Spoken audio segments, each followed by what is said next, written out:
तो भैया लोगिन कैसन बानी रहुआ लोगिन। हमार नाम नितेश बा।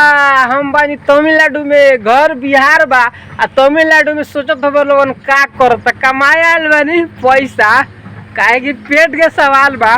अभी नु दिन के 10 बजत हवा आ हर दिन के तरह आजू भी हमनी के अपन काम 7-8 बजे समाप्त क के मस्त खाना वाना बना के मस्त सुतर रहनियवा।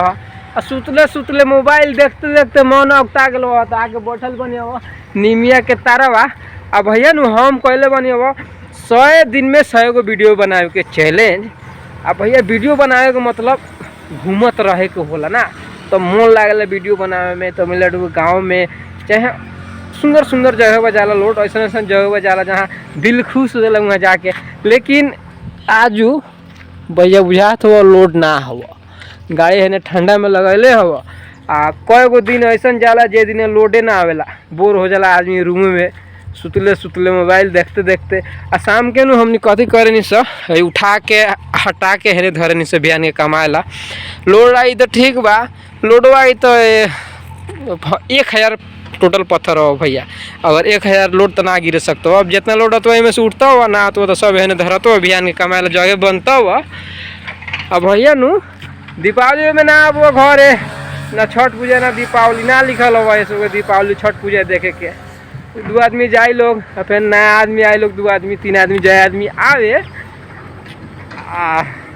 बहुत बहुत बहुत दिल दुखेला ना आदमी दीपावली में छठ में ना घर जा पावेला। तो एगो बिहारी बता पाई दीपावली में छठ पूजा में घर में जाए के दुख का होला।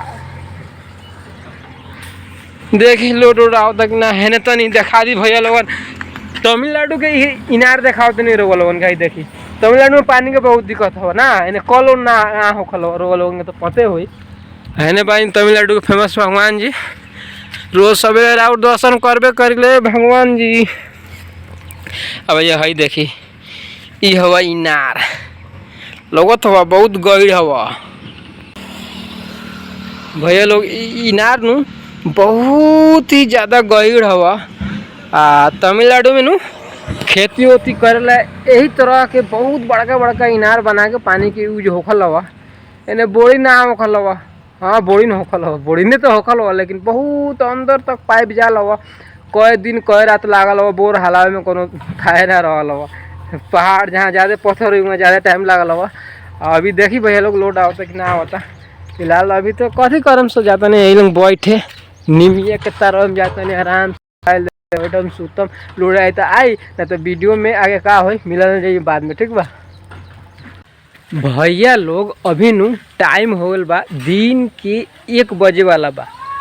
अब भैया नु रूम में कुछ बनावत तनी का भैया। भूख लागल बा 1 बजे, कथी कथी बनता? टमाटर के चटनी बनाओ तनी।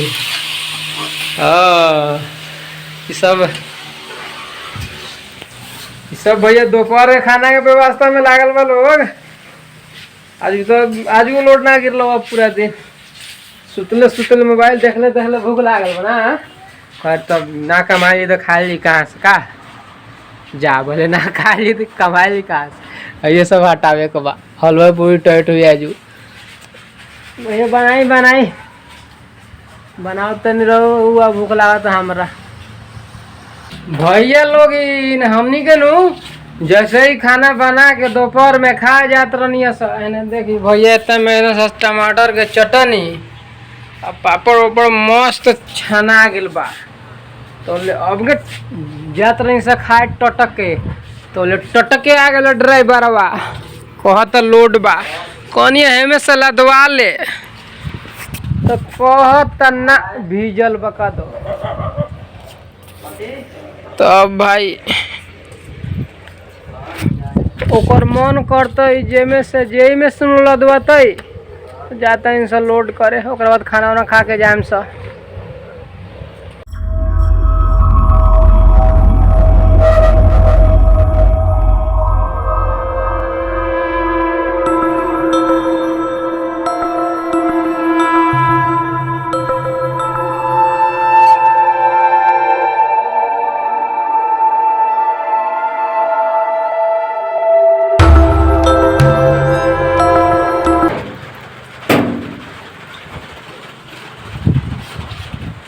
भैया हो अभी नु टाइम हो तो 4:30 आ हमनी के नु लोड वोड गिरा के अइला के बाद हमनी शिफ्टिंग कर दनी स खाली कह दिल बनी वस होने हुआ 4-5 गो पंछी उठावे के ई नु तीसरा लहर आयल हुआ 3 बेर हमनी भाग भाग के इन से बारिश से चलते ई तीसरा लहर चलत हुआ बहुत मोट बरसत हुआ लेकिन पानी गोटाल ना हुआ ऐसे ना बुझाता तो कैमरा में तनी लो क्वालिटी के कैमरा हुआ।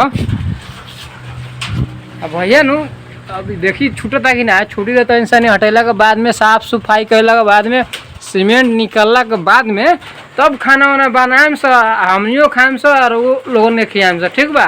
तो वो लोगन वीडियो में बनल रही लोगन। भैया बारिश छूटी कि ना छूटी कई बार फिर गया प्लाट में से 4 बेर हाँ 4 बेर आ गई सर हमारे याद में 3 बेर 4 बेर फिर गया बनी वो सब भैया लोगन।